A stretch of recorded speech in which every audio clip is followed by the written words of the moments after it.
You prayed and believed your whole life. Never done anything wrong. And here you are. You're the nicest person I know. I am the meanest. You have dementia. My life is perfect. Explain that to me. Sometimes the devil allows people to live a life free of trouble because he doesn't want them turning to God. Their sin is like a jail cell, except it's all nice and comfy and there doesn't seem to be any need to leave. The door's wide open till one day time runs out. The cell door slams shut, and suddenly it's too late.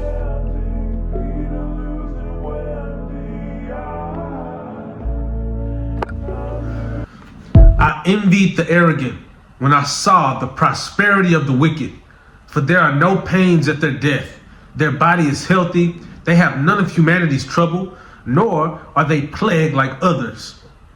Therefore, they put on pride as a necklace, and violence wraps around them like a garment. That was a portion of Psalm 73. And what I love about the Psalms, the Proverbs as well, the book of Ecclesiastes as well, how realistic it is.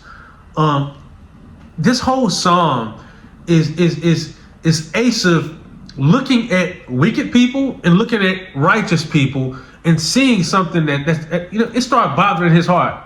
It started bothering his spirit, his mind, because he looks at the wicked and it seems as if they're just living it up.